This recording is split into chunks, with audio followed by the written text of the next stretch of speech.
राज अपने सजे धजे auto rickshaw के पास खड़ा है, जिस पर राज चिकन पकौड़े लिखा है। कढ़ाई में पकौड़े तलने की छन छन आवाज आ रही है। गोपी मजे से पकौड़े खा रहा है। देख गोपी, लोगों को लगता है कि असली स्वाद सिर्फ बड़े बड़े होटलों में होता है, लेकिन मैं बता रहा हूँ, असली स्वाद मेरी इस धन्नों में और मेरी माँ के हाथों के मसालों में ही है मेरे भाई। अरे राज भाई, तेरे चिकन पकौड़ों में जो कुरकुरापन है ना, कसम से खाते ही दिमाग की नसें झनझना जाती हैं। एक और प्लेट लगा दे यार, मुझसे कंट्रोल नहीं हो रहा। तभी वहाँ भैरव चाचा की एंट्री होती है। हाथों में एक छाता है। ऑटो के पास आते ही वो गहरी सांस लेकर पकौड़ों की खुशबू सूंघते हैं। आहा, राज बाबू क्या महक है भाई। आज मसालों में कुछ नया जादू किया है क्या? ऐसा करो, जरा 2 पकौड़े दे दो, मैं जरा नमक चेक करके बताता हूँ कि ठीक है या नहीं। टेस्ट कर लेता हूँ। भैरव चाचा, आप पिछले 3 सालों से मेरे पकौड़े सिर्फ टेस्ट ही कर रहे हैं, अब तो इन पकौड़ों को भी आपको देखकर शर्म आने लगी है।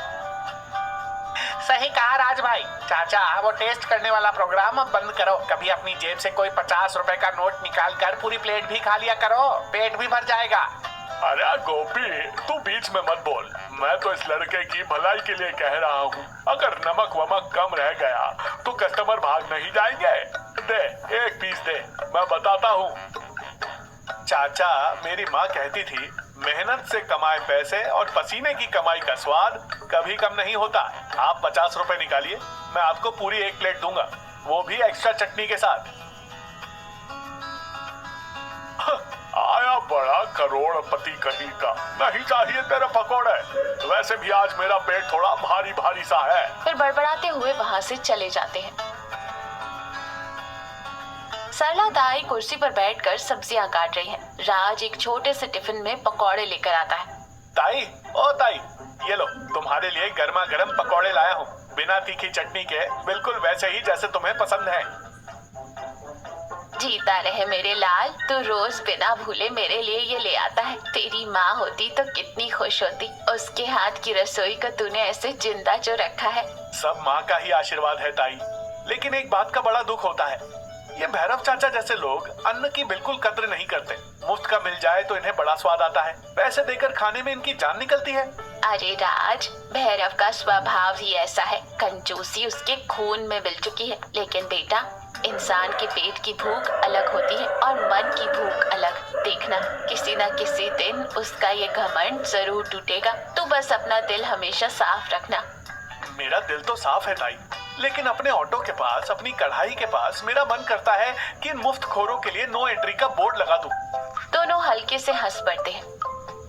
भैरव चाचा आज एक नए प्लान के साथ आए हैं। चाचा हाथ जोड़कर नाटकीय अंदाज में कहते हैं, ओहो, हमारे गांव के सबसे बेहतरीन बावर्ची राज बाबू को मेरा नमस्कार।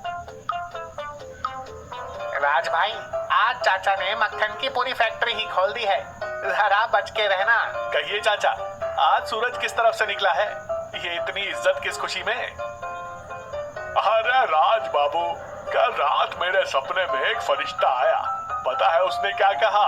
भैरव, अगर तुझे मोक्ष चाहिए तो जा और राज के हाथ के बने 2 चिकन पकोड़े खा ले। अब तू ही बता, ऊपर वाले के हुक्म को मैं कैसे टाल सकता हूँ? बाप रे, फरिश्ते ने कहा। लेकिन चाचा, मोक्ष दिलाने वाले पकौड़ों का रेट 50 रुपए नहीं है, 100 रुपए है। ये फरिश्ते ने नहीं बताया क्या? चाचा, भगवान ने आपको मोक्ष का रास्ता तो दिखा दिया, लेकिन पेमेंट का रास्ता दिखाना भूल गए शायद। चाचा गुस्से में आकर अपना असली रूप दिखाते हैं और तुम दोनों ना पक्के राक्षस हो तुम लोग। एक गरीब बूढ़े आदमी को भगवान के नाम पर भी 2 पकौड़े नहीं खिला सकते। कितने पत्थर दिल हो तुम। चाचा, आप ना तो गरीब हैं और ना ही बूढ़े। कल ही मैंने आपको बस पकड़ने के लिए फर्राटे से दौड़ते देखा था। जेब जब ढीली करने का मन करे तब आ जाना, खिला दूंगा। भैरव चाचा चिढ़ते हुए जमीन पर पैर पटक कर वहाँ से चले जाते हैं। भैरव चाचा एक पर अकेले बैठे, चेहरा बहुत उतरा हुआ है, पेट पकड़कर तड़प रहे हैं। आसपास कोई नहीं है। राज अपना ऑटो बंद करके घर जाने की तैयारी कर रहा है। राज भाई, भैरव चाचा को देखा? सुबह से वहीं पर बैठे हैं, हिले तक नहीं। आज फिर कौन सा नया नाटक शुरू कर दिया उन्होंने? ये नाटक नहीं है भाई, आज सच में फंस गए हैं चाचा। सुबह उनके घर का ताला जाम हो गया और चाबी उसी में टूट गई। उनकी पत्नी तो मायके गई हुई है, पैसे मोबाइल सब घर के अंदर ही रह गया। सुबह से पानी की एक बूंद के सिवा पेट में कुछ नहीं गया है। भूख से उनकी हालत खराब हो रही है, लेकिन वो झूठी इज्जत और घमंड आड़े आ रहा है, किसी से मांग भी नहीं पा रहे हैं।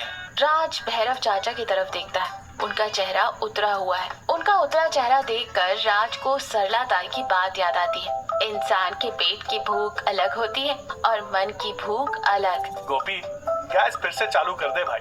है, अभी तो तू ऑटो बंद कर रहा था ना। भैरव चाचा पेट पकड़े और आंखें बंद किए बैठे। तभी उनके सामने गर्मा गर्म पकौड़े और चटनी की एक प्लेट आकर रुकती है। भैरव चाचा आंखें खोलकर देखते हैं, सामने राज खड़ा है। गोपी और सरला ताई थोड़ी दूर खड़े होकर ये सब देख रहे हैं। ये क्या है राज?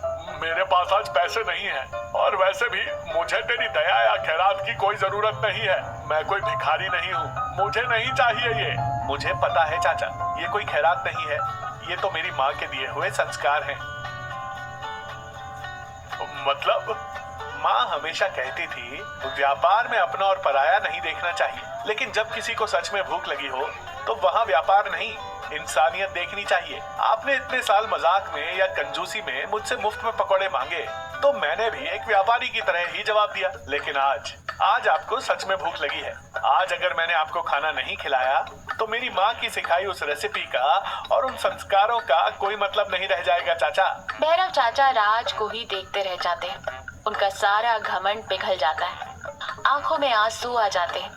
कांपते हाथों से वो प्लेट लेते हैं और एक पकौड़ा खाते हैं। मैं सोचता था कि पैसे जोड़ जोड़ कर मैं बहुत बड़ा आदमी बन जाऊंगा राज, लेकिन असली बड़ा आदमी तो तू है बेटा। इन पकौड़ों में सिर्फ स्वाद नहीं है, इनमें प्यार और मेरे लिए इज्जत भी है। मुझे माफ कर दे बेटा, इतने साल मैंने तुझे यूं ही परेशान किया। सरला ताई पास आकर भैरव चाचा के कंधे पर हाथ रखकर, भैरव अब तो समझ में आ गया, पेट की भूख को कोई भी मिटा सकता है, लेकिन इज्जत से परोसा गया खाना ही आत्मा को तृप्त करता है। सही कह रही हो सरला। आज कल सुबह ताला टूटते ही मैं सीधा तेरे पास आऊंगा। इस प्लेट के 50 रुपए तुझे दूंगा। अरे चाचा, कल की बात छोड़िए, कल तो आप देंगे ही, लेकिन वो जो पिछले 3 सालों में टेस्ट करने के नाम पर आपने मेरे 2 किलो पकौड़े खाए हैं, कल आते ही पहले वो पुराना हिसाब चुकता करना, वो भी ब्याज के साथ। भगवान ने जो मोक्ष का रास्ता दिखाया था, उसका बिल कल फाइन के साथ भरना ही पड़ेगा। चाचा भी अपने आंसू पोंछते हुए जोर से हंस पड़ते हैं। राज, गोपी और सरला ताई सब मिलकर हंसने लगते हैं। तो देखा, भोजन का असली सम्मान उसे बांटने और किसी की सच्ची भूख मिटाने में है। कंजूसी और लालच इंसान को छोटा बनाते हैं, लेकिन दया और इंसानियत उसे महान बना देते हैं।